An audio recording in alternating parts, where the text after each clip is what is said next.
தொடங்கியாச்சு ஃப்ரெண்ட்ஸ். காலையிலேயே மீன் கூட்டு வச்சாச்சு. என்ன மீன் கூட்டு பார்த்தீங்கன்னா சாலை மீன் தான் வாங்கியிருந்தோம்.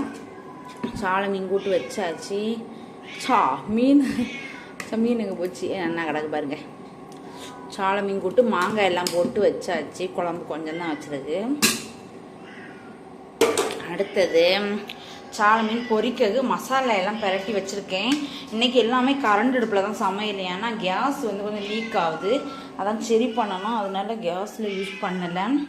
சோறமே கரண்ட் அடுப்பில் வச்சு தான் வச்சுருக்கேன். பானை பெருசாக இருக்கும் பாருங்கள், ஆனால் சோறு கொஞ்சம் தான் இருக்கும்.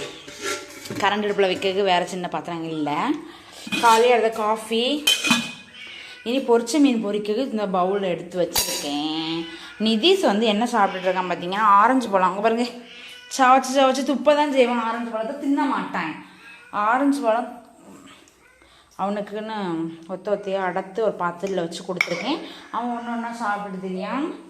அடுத்தது இந்த ஆரஞ்சு பழத்தொலி தூர போடாமல் எடுத்து ஏன் வச்சுருக்கேன்னு சொல்லி கேட்பீங்க சிலவங்க. ஏன் எடுத்து வச்சுருக்கேன், இந்த ஆரஞ்சு பழத்தொலியை வெயிலில் நல்லா காய வச்சு நான் ஒருக்கா ட்ரை பண்ணினேன். அதுக்கு பிறகு ஆரஞ்சு பழம் வாங்கல, அதனால அதை அப்படியே விட்டுட்டேன். இந்த ஆரஞ்சு பழ தொலியை நல்லா வெயிலில் காய வைக்கணும் ஃப்ரெண்ட்ஸ். வெயிலில் நல்லா காய வச்சு நல்லா காஞ்ச பிறகு இதை என்ன செய்யணும்னா நம்ம மிக்சியில் போட்டு அரைக்கணும். அரைச்சி நம்ம ஃபேஸில் எள்ளு பழம் அரைச்சி பொடி போல் ஆன பிறகு ஒரு பவுலில் எள்ளு பழம் தண்ணி ஊற்றி, இல்லைன்னா பால் ஊற்றினான்னா ஒன்றும் இல்லை, நான் தண்ணி ஊற்றி தான் யூஸ் பண்ணேன். கொஞ்சம் தண்ணி ஊற்றி நல்லா பிசைஞ்சு நம்ம ஃபேஸில் டெய்லி அப்ளை பண்ணிட்டு வந்தாச்சுன்னா ஃபேஸ் கலர் வைக்கும் ஃப்ரெண்ட்ஸ். நீங்கள் ட்ரை பண்ணி பாருங்கள். நானும் இது ட்ரை பண்ணி ஒருக்கா பார்த்தேன். இனி வெயிலில் காய வைக்க வேண்டியதான் எடுத்து வச்சுருக்கேன்.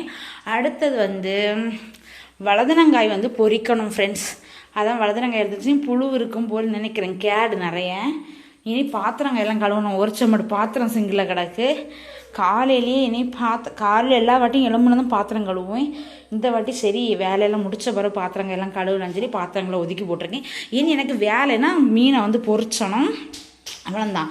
மீனை பொரிக்கிறது மட்டும்தான். அடுத்து இந்த ஆரஞ்சு பழ தொலியை ஒருத்தையும் களவாண்டுகளோட தனியாக ஆரஞ்சு பழ தொலியை வெளியில் காய வைக்கணும் ஃப்ரெண்ட்ஸ்.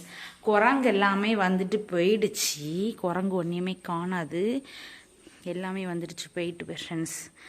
எப்படி இருக்குது இது எங்கள் பேக் சைடு உள்ள மரங்களை பாருங்கள். சக்கு மரத்தில் சக்கை காய்ச்சிருக்கு, களை வந்திருக்கு. ஓகே ஃப்ரெண்ட்ஸ், நம்ம வீடியோஸ் எல்லாம் பிடிச்சிருந்தா லைக் பண்ணுங்கள், ஷேர் பண்ணுங்கள், கமெண்ட் பண்ணுங்கள், மறக்காமல் சப்ஸ்கிரைப் பண்ணுங்கள், பெல் ஐக்கானை கிளிக் பண்ணிடுங்க. அடுத்த வீடியோவில் பார்க்குறேன். பாய்.